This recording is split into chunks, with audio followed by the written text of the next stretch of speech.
Olá, você está no canal Um Brasil, uma realização da FEComércio São Paulo, que hoje participa e apoia o 6º Fórum Mackenzie de Liberdade Econômica, num painel sobre a conjuntura política e econômica da América Latina. Para este debate, recebemos Rolf Luders. Eu vou falar um pouquinho, apresentar a carreira de Rolf Luders. Ele é economista, empresário, acadêmico da Pontifícia Universidade Católica e político chileno, membro proeminente dos chamados Chicago Boys, foi ministro de Estado nas pastas da Fazenda e da Economia. E temos um outro participante também, o presidente do Fórum Empresarial do México, Roberto Salinas.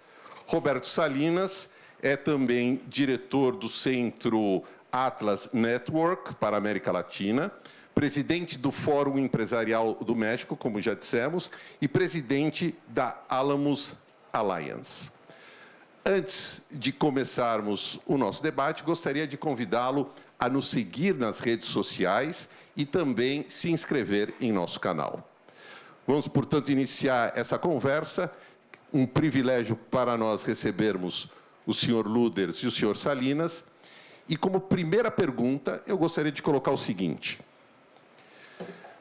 o que significa o liberalismo econômico para a realidade da América Latina?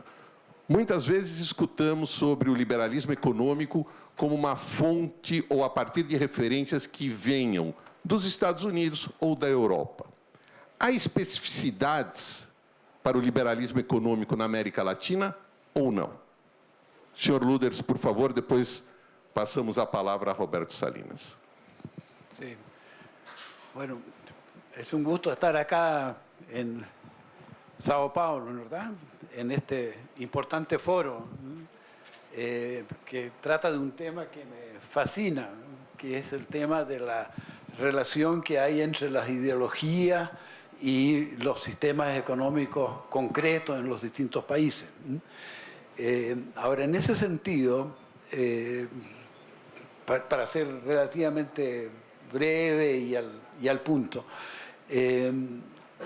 los sistemas en la práctica nunca se conforman, ¿verdad?, con respecto a las ideologías que iluminan esos sistemas, ¿verdad? Entonces las grandes teorías, los grandes principios son relativamente generales y los sistemas son concretos, ¿verdad? Son los que se aplican en cada uno de los países. Y en ese sentido no es cierto, ¿verdad?, que el sistema, por ejemplo, chileno sea igual al peruano, ¿verdad? A pesar de que Perú en buena medida siguió el esquema chileno, implementó también una economía social de mercado abierta al comercio internacional y qué sé yo, pero sin embargo el sistema peruano es distinto del chileno. Bueno, y lo mismo pasa con el mexicano, por ejemplo. O sea, hay uma realidade distinta que tem que ser levada em consideração e não há uma fórmula única para a implementação do liberalismo econômico. Así es, efectivamente. Senhor Salinas, qual é a sua visão sobre o tema? Ou seja, há um liberalismo econômico de natureza latino-americana ou não? A ideologia e essa fórmula pode ser aplicada de diferentes maneiras. Yo coincido con el profesor Luders, profesor Daniel, yo coincido con el profesor Luders que sí existen ciertos principios generales, pero que no existe una versión que en inglés llamarían cookie cutter, que simplemente es como una receta de cocina y que decimos, bueno, aquí está el consenso de Washington y vamos a aplicarlo. Yo creo que el consenso de Washington, bien entendido, principios como disciplina fiscal, estabilidad monetaria, crecimiento sostenido, facilidades para la inversión, facilidades para los mercados laborales, etcétera. Yo creo que todos estos componentes han sido satanizados con la narrativa del consenso de Washington y de esa horrorosa palabra llamada neoliberalismo, que por mi punto de vista yo la eliminaría del vocabulario por completo. hablemos de libertades económicas y cómo se aplican en cada país. Incluso diría yo que en algunos países también se pueden aplicar de diversas formas de acuerdo a las regiones o de acuerdo a los estados de cada país. Pero eso no quiere decir que hay un liberalismo para tal o cual región y un liberalismo para otra región y un liberalismo brasileño, un liberalismo mexicano, etc. Por ejemplo, en el caso de México, una de las decisiones más acertadas que se tomaron en los últimos 30 años fue llevar a cabo un esquema de libre comercio con Estados Unidos y con Canadá. También nos gustaría con Brasil, pero realmente la ventaja está con Estados Unidos y con Canadá. Eso no queda que podamos comerciar con el resto del mundo. Evidentemente, esa es una dinámica muy diferente, digamos, al caso brasileño o al caso chileno, que tiene muy diversificada su apertura comercial ante el resto del mundo. Pero el principio general está ahí, es decir, maximizar el intercambio libre y voluntario lo más que se pueda a nivel internacional. Así que yo creo que lo importante de esta pregunta es que no tratemos de reducir el tema del liberalismo económico a una receta como de cocina que se puede aplicar a rajatabla en cada país. Cada país tiene su contexto, su circunstancia. Elinor Ostrom decía que small is beautiful and context is everything. Y en ese sentido yo estoy muy de acuerdo que el contexto y la circunstancia y los tiempos dictan muchísimo la forma en que se llevan a cabo las políticas públicas.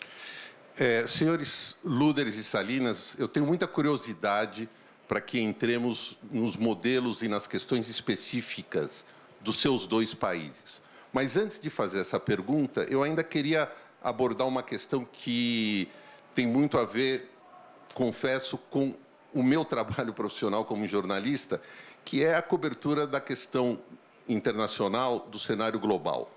A gente vê hoje um momento que alguns analistas descrevem como um momento de desglobalização, ou pelo menos um aumento de protecionismo econômico ao redor do mundo, e aí está o debate até onde isso irá.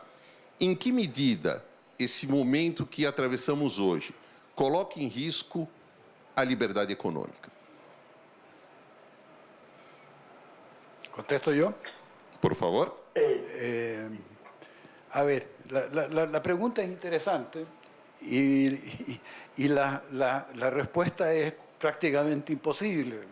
¿Te fijas? Porque habría que tratar de alguna manera de predecir el futuro. La impresión que yo tengo es de que los beneficios de la globalización han sido de tal magnitud que difícilmente vamos a volver atrás, ¿verdad? O sea, la globalización ha tenido como resultado que miles de millones de personas salieron de la pobreza, ¿verdad? Que el progreso económico mundial ha sido realmente impresionante. Entonces, me cuesta creer que volvamos atrás, a menos que haya una guerra mundial o algo así. Ahora, lo que sí creo que lo más probable sea que la velocidad a que sigamos abriendo aún más, digamos, la economía internacional, que esa velocidad se reduzca. Entonces, no es que vayamos a volver atrás, sino vamos a avanzar más lento en la globalización de lo que habría sido el caso sin la pandemia y básicamente la pandemia. Senhor Salinas, qual é a sua percepção sobre o tema, sua análise sobre o tema?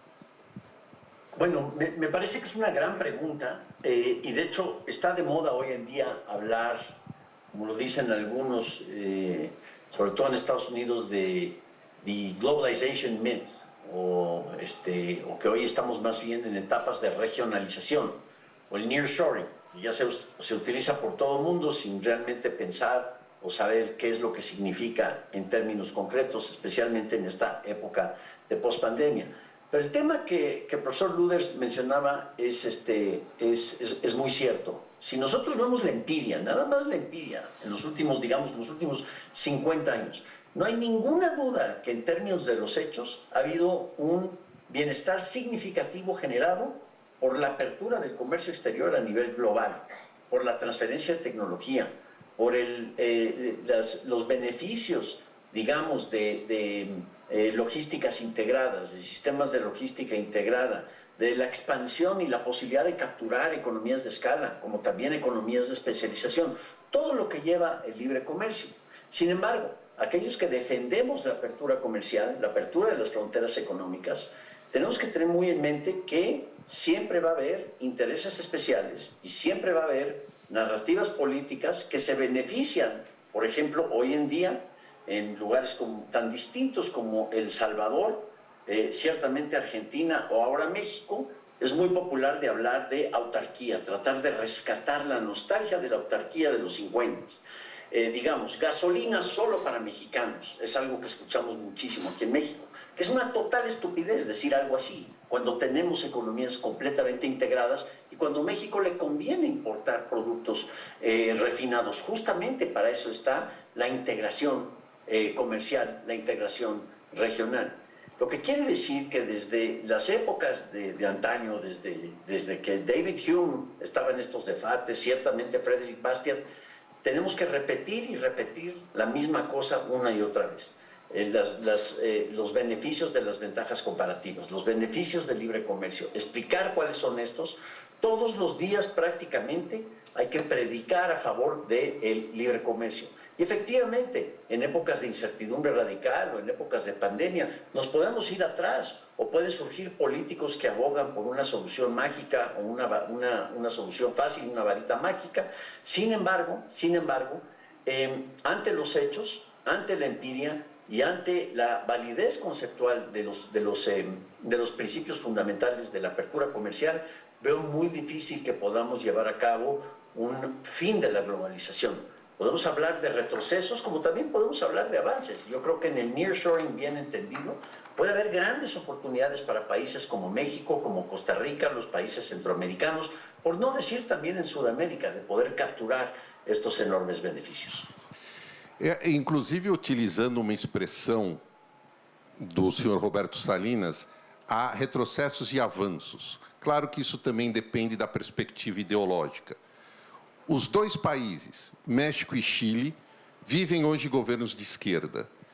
Eu gostaria da análise sua, professor Luders, primeiro, sobre, o modelo mexicano, o modelo chileno, que o senhor pudesse nos explicar o modelo chileno, e a sua leitura dos caminhos políticos do seu país no cenário atual.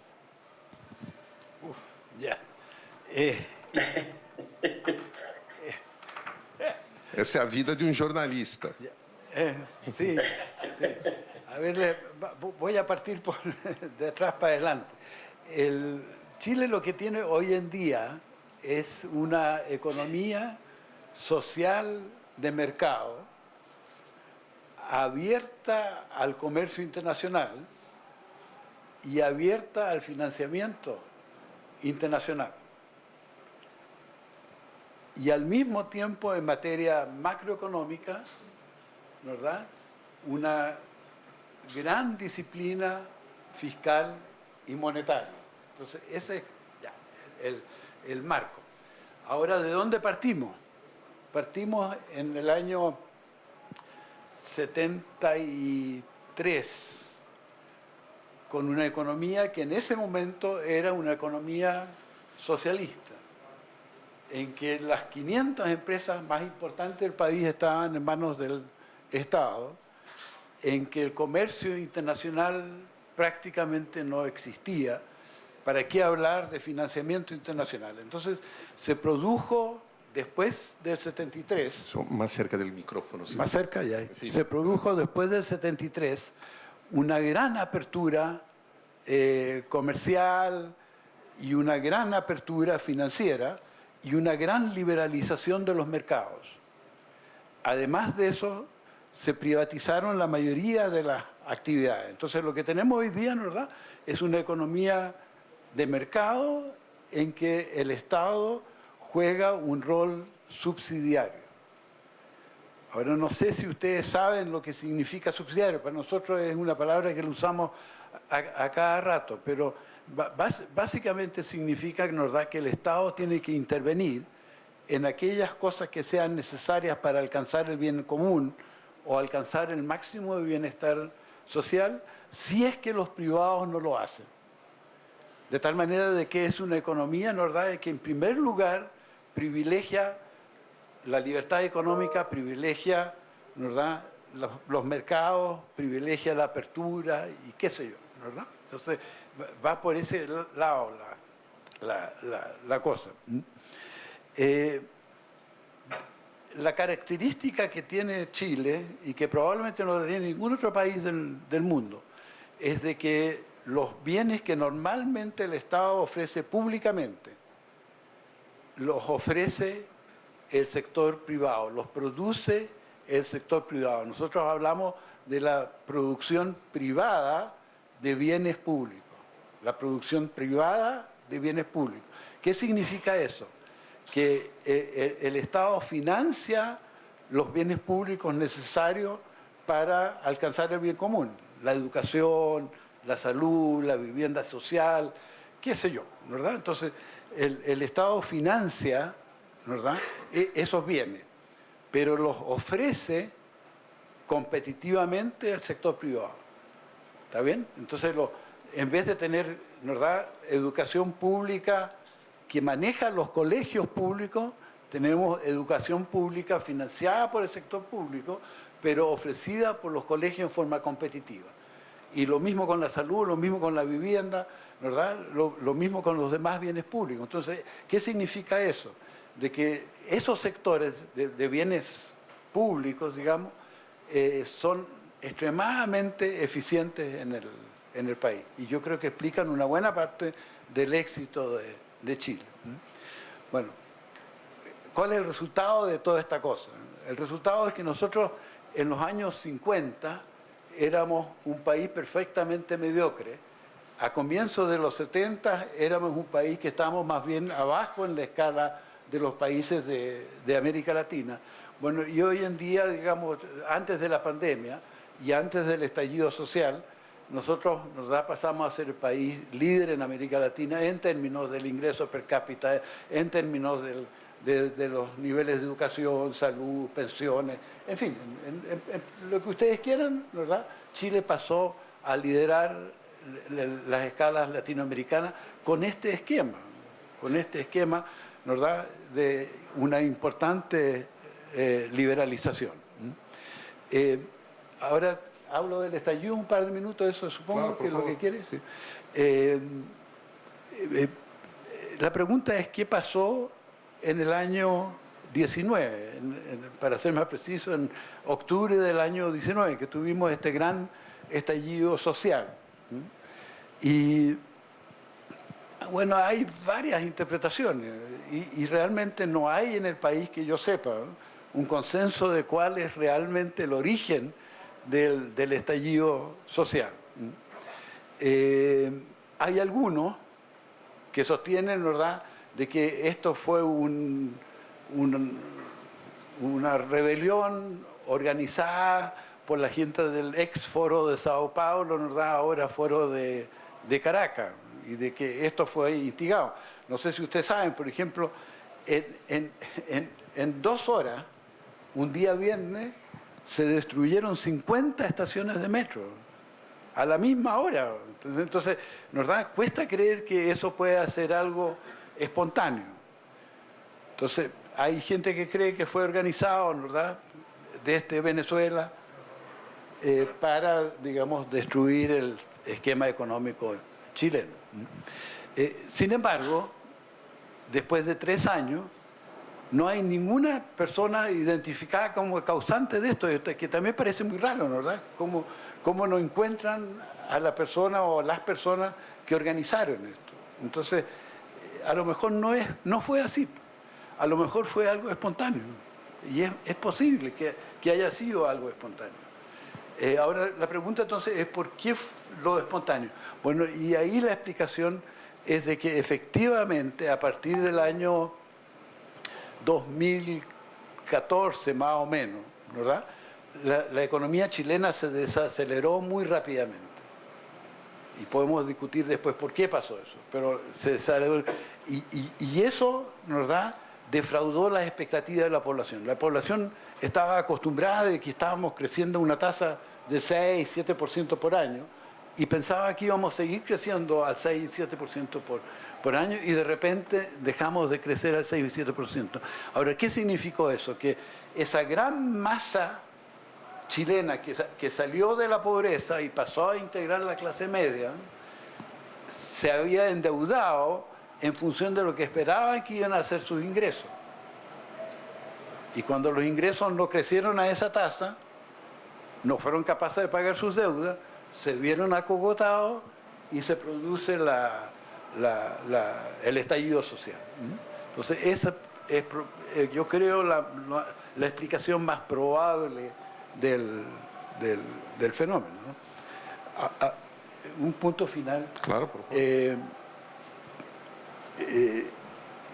Cuando se produce el estallido, el gobierno encausa el estallido en la reforma constitucional. Le ofrece al país, ¿verdad?, una escritura de una nueva constitución. Y ese proceso duró 2 años más o menos y se terminó en agosto, septiembre de este año. Esa nueva constitución que una convención preparó se sometió a plebiscito y perdió brutalmente, 62% contra 38%. 62% rechazó, ¿verdad?, el borrador de constitución escrito por la convención. Ahora, esa constitución, ese borrador de constitución, quería refundar el país, quería cambiar radicalmente el modelo económico. Bueno, y es esa refundación, ¿verdad?, ese cambio de sistema económico que fue rechazado en septiembre de este año, ¿verdad? Entonces, lo que la población quiere es que el sistema económico no sea demasiado distinto del actual, ¿verdad? Que el sistema institucional en general no sea demasiado distinto del actual, pero que sí crezcamos, que volvamos a crecer y volvamos a desarrollarnos. Eso, ¿verdad? Entonces sí quiere reformas de algunos aspectos del sistema, pero no quiere la refundación del país. Eso es básicamente. Muito obrigado. Senhor Salinas, sobre o México, podemos falar, como a gente costuma descrever aqui no Brasil, um modelo chileno. A gente pode falar no modelo mexicano, e qual a sua interpretação sobre os movimentos políticos recentes no seu país? Bueno, no sé si propiamente se puede hablar de un modelo mexicano, pero sí podemos hablar de ciertos casos de éxito, y en algunos casos un éxito rotundo, de ciertas fórmulas que se implementaron después en una situación muy similar a la de Chile, cuando prácticamente Miguel de la Madrid, a finales de los 80, termina su sexenio y hereda una economía que está básicamente en guerra, es decir, totalmente despedazada y destrozada, con hiperinflación, cosa que también, vaya, lo que nos recordamos de la memoria histórica de lo que sucedió en Brasil. Hiperinflación, deuda, déficit, una tremenda devaluación del peso frente al dólar, cosa que también alimentaba nuevamente la inflación, etc. En 1993 se decretó la autonomía del Banco Central, y aunque en 1994 hubo una gran devaluación, la famosa crisis del tequila, que fue un gran desafío para el Banco Central Autónomo, aún así, a lo largo del tiempo, estableciendo con reglas definidas, claras, sencillas, transparentes, el único objeto del Banco Central es proteger la estabilidad del poder adquisitivo de la moneda, punto. No es estimular el crecimiento, garantizar la felicidad, la equidad social, la igualdad de género, nada de eso. Zapatero a tus zapatos. Banco Central, te dedicas a la estabilidad. Y independientemente de si nos guste o no el gobernador en turno, hoy en día se ha cambiado toda la Junta de Gobierno, López Obrador ha metido a toda su gente, pero respetan las reglas que están, además, nacen de un mandato constitucional. Esto está en la Constitución, lo de la protección del poder adquisitivo de la moneda. Y si bien hemos tenido un rebote de la inflación por todos los temas que hemos visto de la pandemia, Al final del día vemos que hay un esfuerzo por parte de la propia actual administración de recuperar tasas de inflación que sean similares entre 2 y 3% más o menos, que eso es lo que define la estabilidad de precios.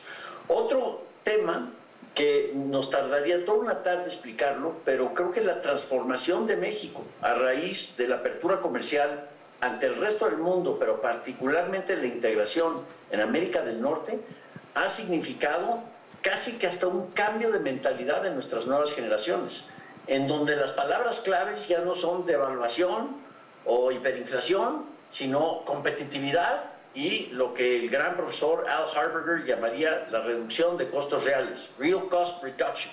Es decir, en la medida que pueda yo ser más competitivo, en esa misma medida voy a poder alcanzar una mayor prosperidad. Y no tiene que ser uno de derecha, de izquierda, del centro, de arriba, de abajo.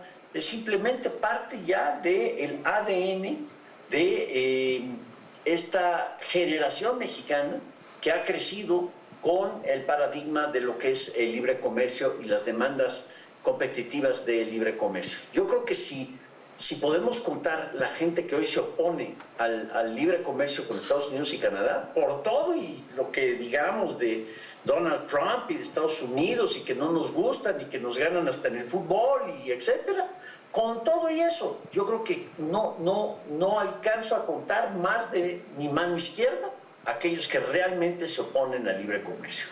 Es decir, ya rebasó el tema ideológico, el tema político, y el primero en firmar el nuevo USMCA, la versión que se llama USMCA o TEMEC aquí en México, Tratado México, Estados Unidos y Canadá, la revisión que hizo Trump, el primerísimo en firmarlo fue Andrés Manuel López Obrador. Luis de la Calle y Luis Rubio aquí en México escribieron un panfleto fascinante sobre el surgimiento de una clase media robusta, con todos esos problemas que tiene, quizás sobreendeudada, con perspectivas limitadas y demás, pero cómo esta clase media había surgido a raíz de la apertura comercial y a raíz de la estabilidad en la unidad de cuenta. ¿Cuáles son los siguientes pasos? Es pensar, por ejemplo, en cómo hacerle la vida más fácil al microempresario mexicano, en cómo hacerle la vida más fácil a la persona en su quehacer económico, de que no estemos inundados con burocracias, regulaciones y un aparato estatal, una burocracia administrativa que no tan solo nos ahoga con tiempo y con dinero, sino también se vuelven extorsionadores profesionales, en donde el rent seeking empieza a imperar ya, quizá hasta como una ley inamovible, una ley inexorable de hacer negocios en nuestros países. Un fenómeno similar se repite en otros países en América Latina. Así que, pero yo creo que esos dos casos son muy reveladores y no se habla de un modelo mexicano, pero sí de dos reformas junto con otras que podríamos hablar, en donde sí hubo una transformación positiva y donde estaban originalmente inspiradas por los principios de libertad económica. Por favor. ¿Puedo hacer un comentario que se me olvidó que creo que es importante? El arancel de importación, ¿verdad? Los impuestos de importación promedios en Chile son 0.5%. 0.5%. O sea, prácticamente cero, ¿verdad? Es una economía absolutamente abierta al comercio internacional y compite perfectamente bien a nivel internacional. E sobre esse tema, professor, eu queria... Talvez o senhor reclame também da minha pergunta, porque eu vou querer pedir ao senhor um olhar sobre a América Latina. Nós estamos aqui diante de dois casos de países que optaram por livre comércio, Chile e México. Por que esses modelos tendem a ser exceção e não a regra na América Latina? Sí, pues es muy buena pregunta, ¿no? A ver, en primer lugar, hay otros países que han seguido el ejemplo, ¿verdad? Está Perú, está Paraguay, que calladito y qué sé yo, ha liberalizado los mercados.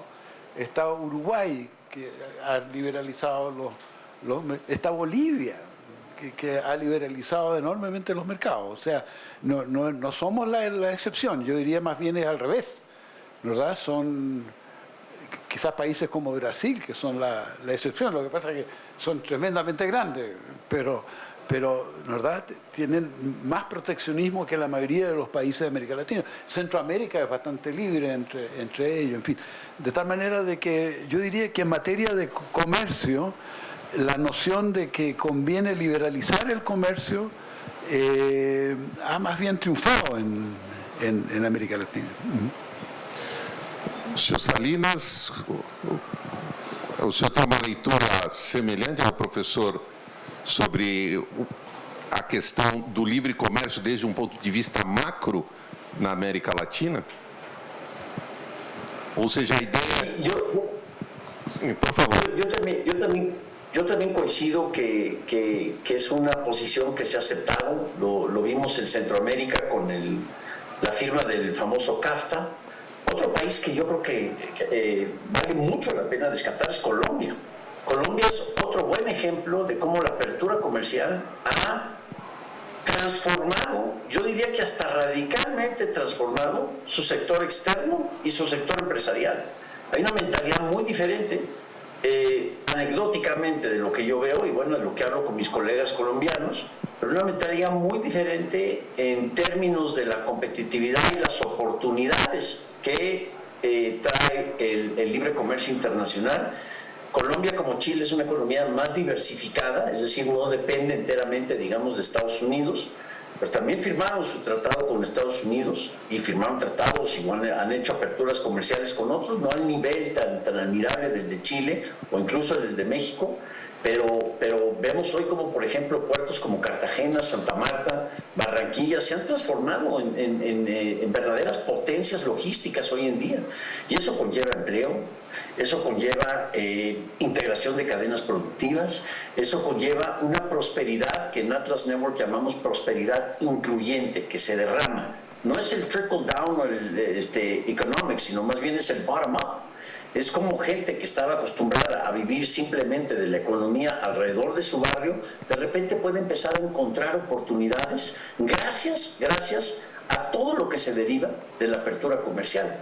Así que en ese sentido yo me atrevo a decir que sí, que el libre comercio, con todos los instintos proteccionistas, lo que hoy se habla de la regionalización o las distorsiones que generan pactos que pueden generar pactos como el Mercosur. Pues ahí vemos ahora el entusiasmo con el Acuerdo Transpacífico. Yo creo que sería un gran paso adelante que naciones latinoamericanas se volvieran a sumar al Trans-Pacific Alliance y el Trans-Pacific Partnership y todo lo que ello conlleva en términos de mayores oportunidades. Al final del día de eso estamos hablando, es de aumentar las oportunidades de crecimiento que existen para nuestros países. Agora, senhor Salinas, esse aumento que tanto o senhor quanto o professor Luders destacaram, essas aberturas comerciais têm resultado num aumento do comércio intrarregional? Tem isso contribuído para aumentar uma integração comercial e econômica na América Latina?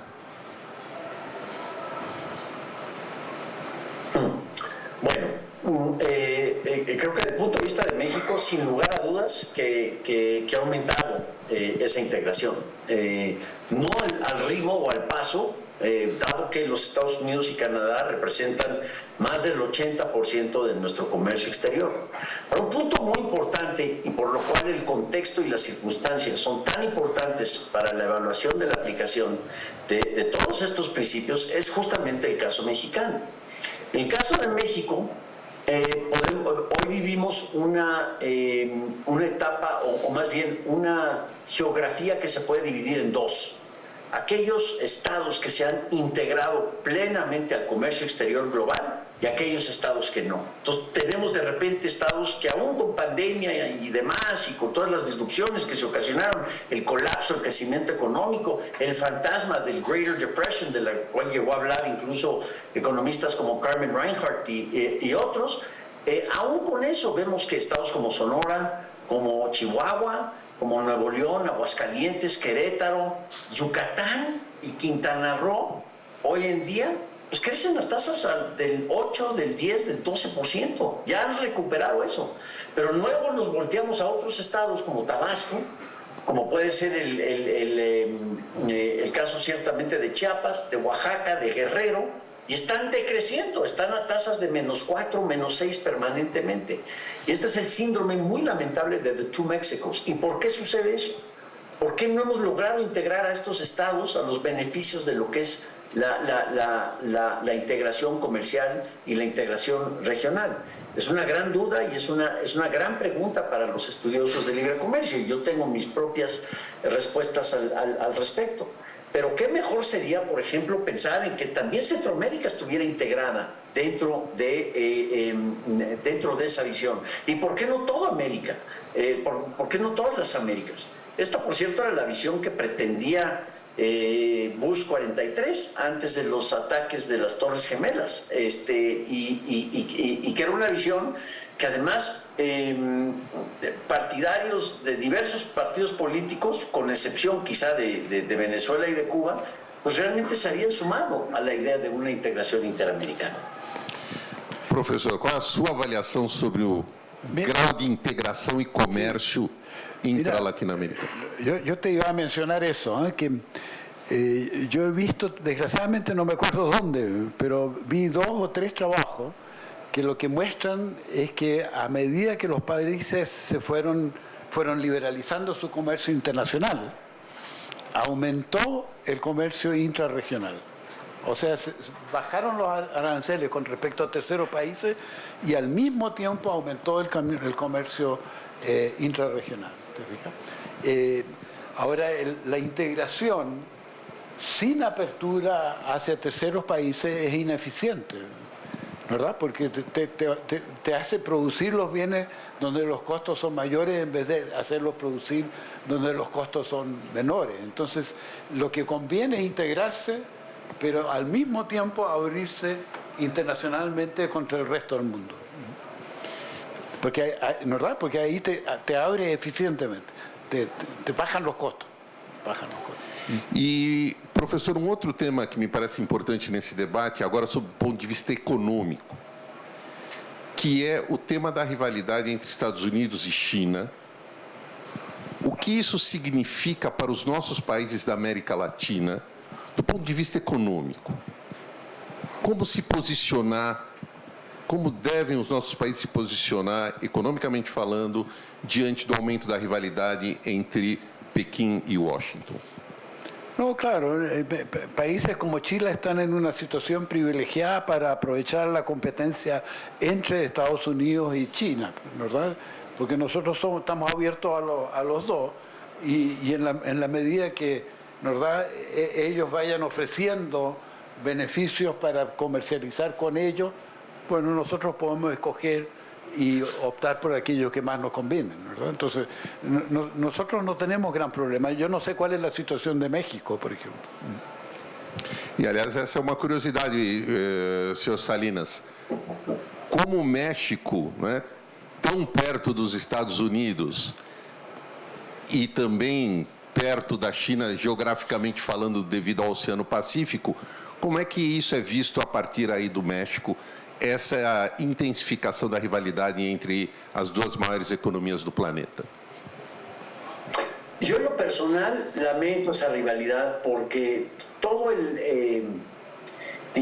la narrativa de trade war realmente es una contradicción de términos. No se puede hablar de una guerra de libre comercio voluntario. No caben las dos. Entonces, cuando hablan de trade wars, estamos en el esquema de que unos ganan y otros pierden, o unos ganan solos y los otros pierden, cosa que es totalmente ajena a los principios fundamentales de la apertura comercial, de las ventajas comparativas y de una mayor apertura en importaciones y exportaciones. Sin en cambio, toda esta rivalidad entre China y Estados Unidos posiciona a México en un lugar privilegiado para justamente en el concepto de nearshoring, pues inversiones que hoy existen, grandes inversiones que hoy existen en logística, en industria automotriz, en semiconductores, en aeroespacial, en muchísimas otras ramas, podrían buscar a México, digamos, como un partner más confiable y mucho más cercano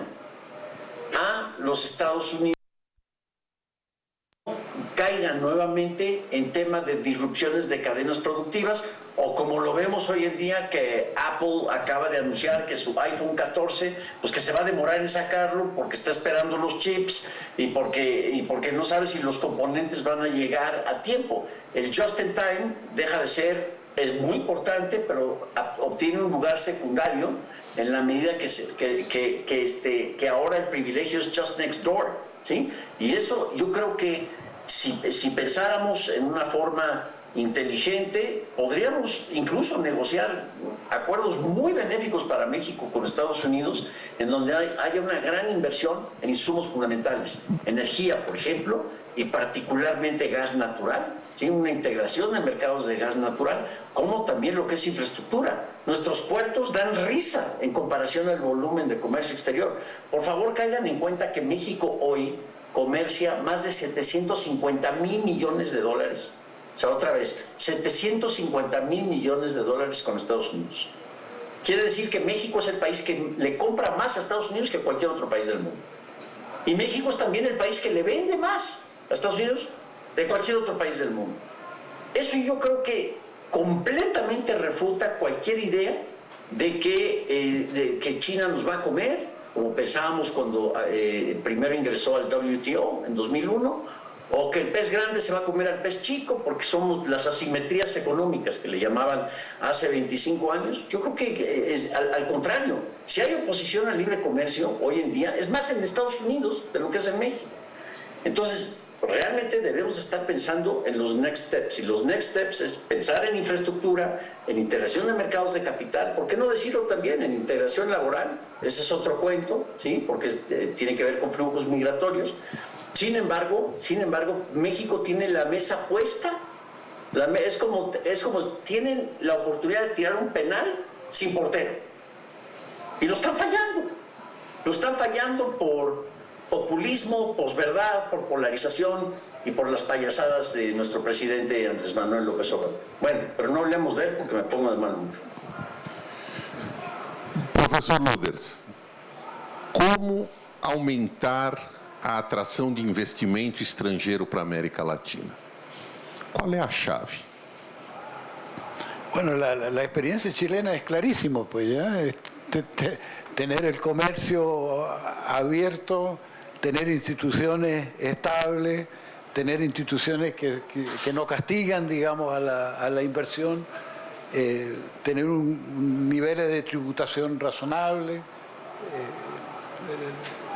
No hay ninguna receta muy especial, ¿verdad? El inversionista lo que busca es seguridad para su inversión y una buena rentabilidad. ¿Te fijas? Entonces, si tú creas las condiciones para que el inversionista extranjero pueda hacer eso, bueno, tú lo traes. Por lo demás, las mismas condiciones que hacen atractiva la inversión extranjera hacen atractiva el ahorro y la inversión local, ¿verdad? ¿Y el señor investiría en América Latina? Mira, a ver, ahí esa pregunta es más complicada, pero a ver, en primer lugar la respuesta es sí. La respuesta es sí. ¿Te fijas? Porque tú siempre quieres tener una cartera diversificada. Entonces, a pesar de que sea muy riesgosa la inversión en América Latina, ¿verdad? Si la rentabilidad es lo suficientemente elevada que lo termina haciendo, tú vas a invertir en América Latina también. ¿Te fijas? También. E, senhor Salinas, o senhor investe na América Latina, investiria na América Latina? Qual a chave para aumentar o fluxo de investimentos estrangeiros para a nossa região? Pues depende en qué lugar de América Latina. En Venezuela yo no invertiría, y en Argentina probablemente tampoco. Sí, y hoy en día, digamos, en Perú, pues se antoja difícil, aunque está creciendo mucho la inversión, a pesar del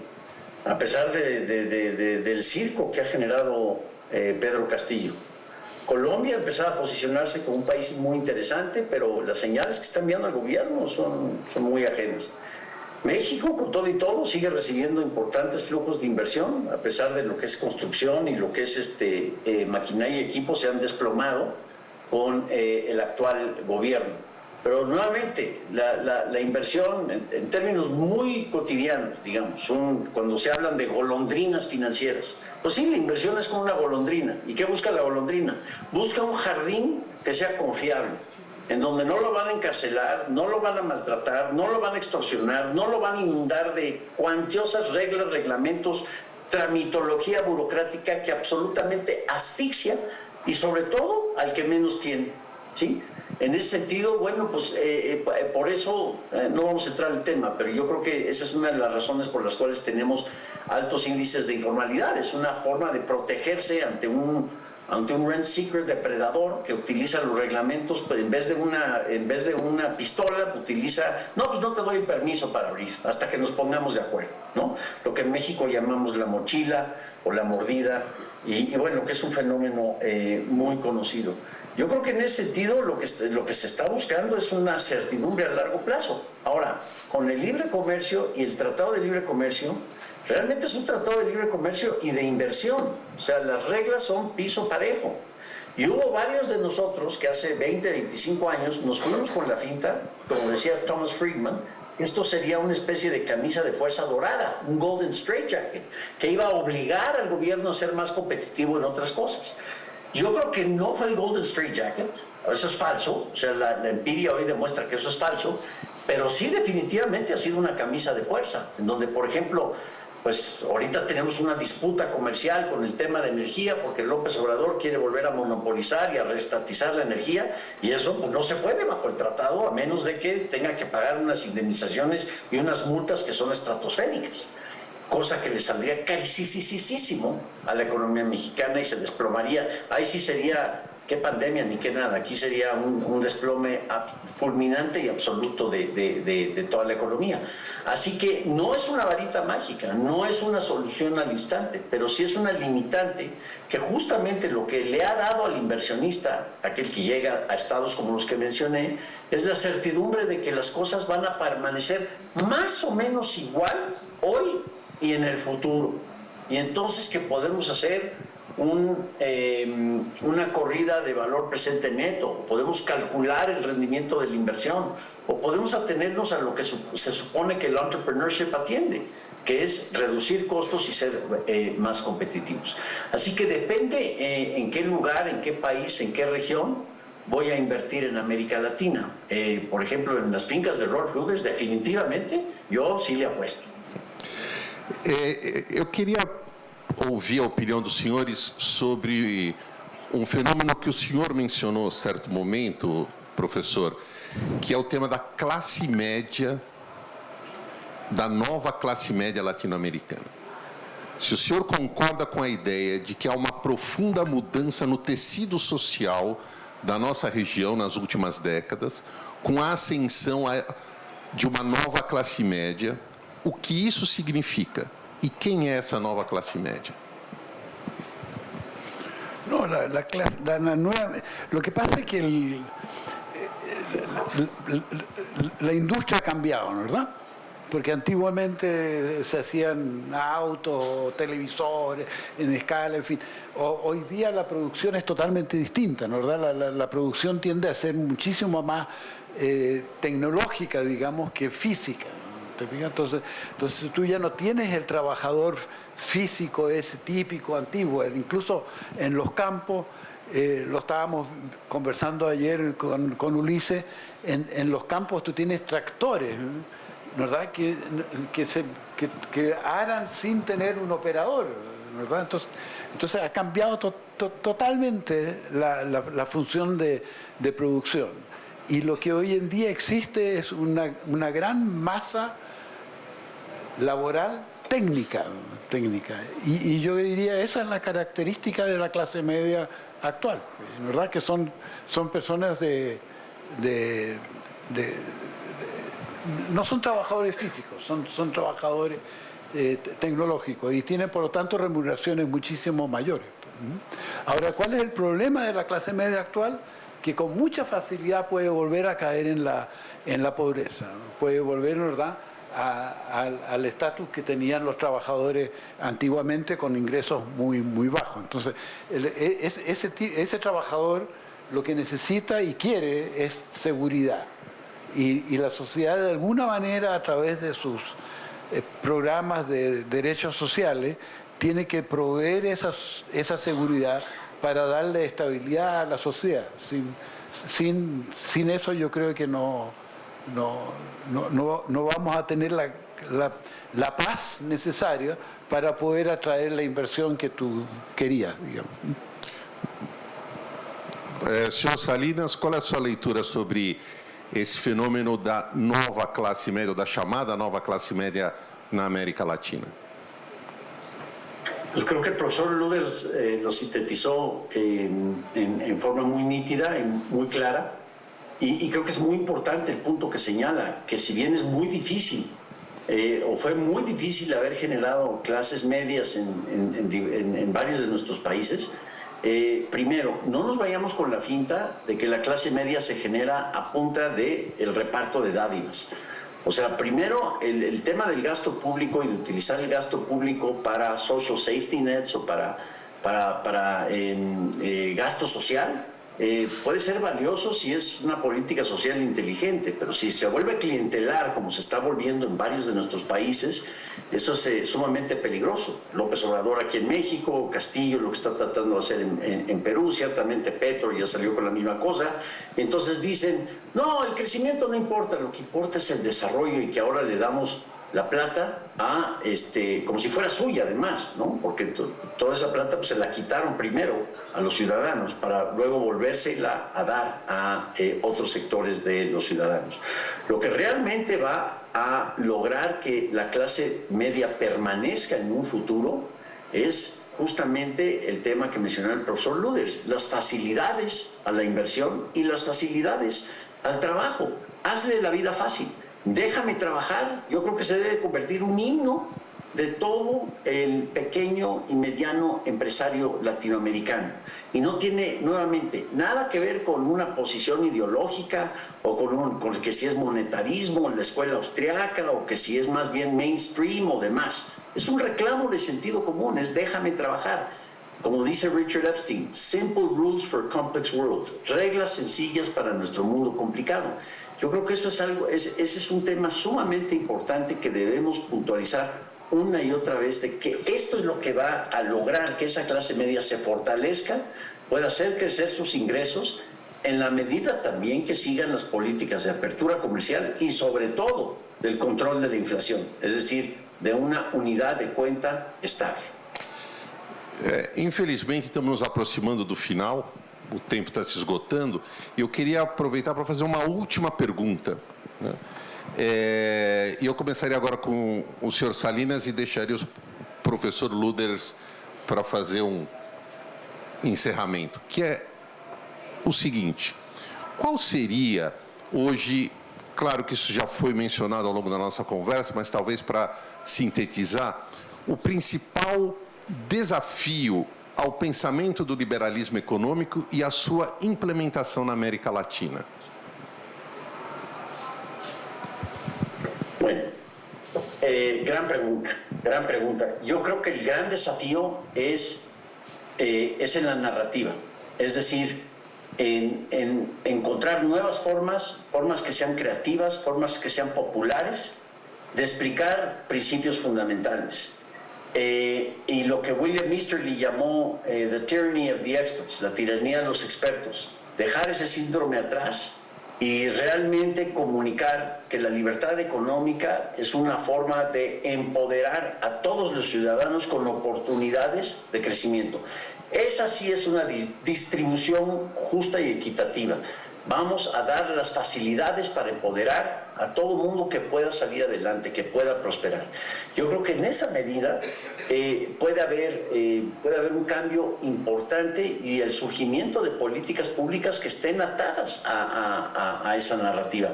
Ya lo decían en la sesión anterior, lo importante que es poder comunicar y no caer en la complacencia de que ya se hizo, ya estuvo la fórmula y ya me puedo ir a mi casa quieto y contento. Este es un tema que hay que trabajarlo todos los días.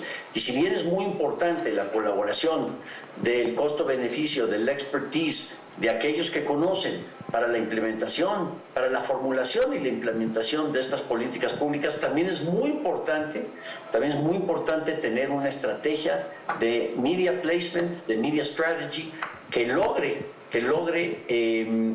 viralizar los mensajes y las oportunidades ante esta ola de populismo iliberal y de posverdad, como dice Moisés Naim, que estamos viviendo hoy en América Latina, en donde se ofrece ex nihilo la redención instantánea y la reconstrucción o la transformación de la sociedad de la noche a la mañana, cosa que ya vimos en Chile, y yo creo que por eso el referéndum fue tan importante, de que no, a ver, hay cierta sabiduría colectiva, hay cierto sentido común que dice, cuidado, esto no se vale, no podemos rehacer de la nada como si fuéramos ingenieros sociales estilo Augusto Comte del siglo XIX. Así que el gran desafío para el liberalismo económico es, yo creo, depurar y mejorar la forma en que se comunica ante el Vox Populi. Profesor Luders. Sí, Roberto conoce mi opinión al respecto. Yo soy menos fan de pensar que con un relato, digamos, distinto, esto va a cambiar. Mi impresión es que en este momento, en el mundo, no hay una alternativa a la economía social de mercado. Yo creo que si ustedes se fijan, ¿verdad?, en China, que al final es un país comunista, la economía es una economía libre, competitiva, ¿verdad? Los países asiáticos exitosos, ¿verdad?, tienen economías sociales de mercado. Entonces, ¿y por qué? Porque no hay otra alternativa. Después del fracaso soviético, digamos, ¿verdad?, y del fracaso de China inicial, bueno, lo que queda es la economía social de mercado. En cambio, sí creo que hay problemas en América Latina que hay que resolver.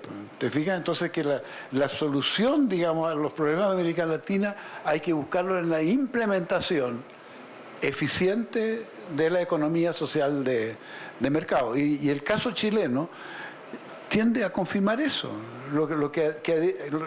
porque se propuso la nueva Constitución refundando Chile y la gente lo rechazó, pero violentamente, ¿verdad? Con 62 contra 38% de los votos. Entonces, yo creo que lo que tenemos que hacer es realmente ser capaz de resolver los problemas concretos que tiene cada país en cada momento de su historia, ¿verdad? Senhor Roberto Salinas, professor Rolf Luders, privilégio poder ouvi-los, privilégio poder aprender com os senhores. Muito obrigado.